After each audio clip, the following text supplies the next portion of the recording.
Hallo en welkom. Ramaphosa is in Switserland om die president en top besigheidsmanne te vra vir hulp met ons sukkelende finansiële toestand hier in Suid-Afrika. Die Wêreldekonomiese Forum sit tog in Switserland. Die gravy train is baie vinniger as wat hulle gedink het, besig om tot stilstand te kom as gevolg van byvoorbeeld Amerika se tariewe en ander Afrika lande wat beskou word as beter beleggings op hierdie stadium. Vat byvoorbeeld ons hawens hier in ons pragtige land. Ons hawens sukkel en word beskou as van die swakstes in die wêreld op die oomblik.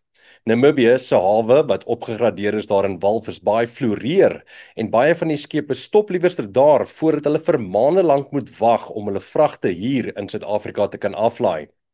Nou, net so is dit met ons minerale en ander produkte die geval hier in ons land.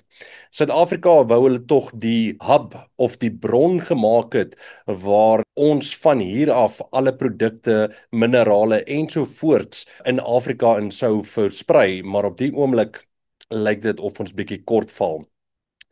As Ramaphosa gevra word oor hoe vorder ons met die onderhandelinge met Amerika met die tariewe wat hulle teenoor ons ingestel is, sê hulle is besig om met hulle daaroor te praat en daar mag dalk 'n nuwe ooreenkoms geteken word oor 'n dag van nou af, miskien 'n week van nou af of dalk 'n maand of 2 van nou af. Klink nie regtig waar of hy weet of daar vordering is of nie vordering is nie. Hy sê wel dat Amerika en die Weste vreeslik belangrik is vir ons en dat hulle hopelik 'n middelgrond binnekort sal bereik. Aan die ander hand sê die visiepresident van die ANC en natuurlik van ons land, Paul Mashatile, weer dat Amerika hulle self kan gaan skroef en dat daar nooit veranderinge aan wette soos byvoorbeeld die BEE-wet sal plaasvind nie. Klink of die regterhand en die linkerhand binne in die ANC nie weet eintlik wat hulle doen nie. Dan die plan om hierdie nuwe NHI, die nuwe mediese wet in werking te laat kom, het hulle gesê, daai nuwe wet is natuurlik sodat die alle man op straat, die alledaagse Suid-Afrikaanse burger ook kan toegang kry tot privaat dokters, privaat hospitale en so aan. Maar hoe gaan dit betaal word? Hoe gaan daai ding ingestel word? Wel, hulle het gesê een van die maniere wat hulle daarna kyk is om die rykes se tax voordele te verminder, dat jy nie baie voordele het nie, dat jy vol tax gaan moet betaal en daai geld gaan dan gebruik word om hierdie NHI plan in werking te stel. Nou, wie is die rykstes van die rykstes hier in Suid-Afrika? Hulle sê as jy meer as R70,000 per maand verdien, dan is jy nou in die groepering van wat se voordele gesny word, se taxvoordele gaan gesny word om hierdie plan dan in werking te stel. Kom ons wag en kyk maar eers of dit werklik waar so gaan uitspeel. Dan oud-president Thabo Mbeki sê dit is apartheid se skuld dat die ANC sukkel om die land te verbeter. Hy sê volgens hom is daar agente van die ou apartheid regering in die ANC geplaas van daai tyd af tot nou toe. Selfs van hierdie agente het nou baie hoë poste binne in die ANC en hierdie agente werk teen die ANC om hulle te laat sleg lyk of om selfs die party van binne af te probeer tot niet maak. Nee, sjoe, alles kan deesdae voor die deur van apartheid gelê word. Al het jy hierdie land in beheer vir meer as 30 jaar lank, al het jy al meer as triljoene rande gehad om dit maar net mis te bestuur en dit te besteel, maar dit is natuurlik apartheid se skuld. Nou gaan ons oor na internasionale nuus. Die vredesplan of die skietstilstand tussen Israel en Hamas klink vir my eerder of dit 'n idee is of miskien 'n ideaal is wat die twee kante na probeer strewe as wat dit in werklikheid is.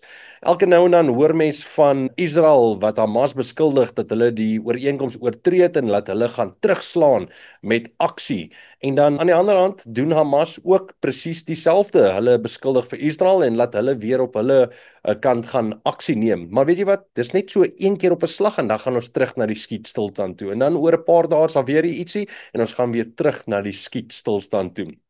Maar iets interessants is, Team Trump waarin Jared Kushner en Steve Witkoff van hierdie team Trump is, praat van 'n meestersplan om Gaza heeltemal af te breek en te herbou met mooi geboue waarin die mense reg oor die wêreld sal wil kom vakansie hou.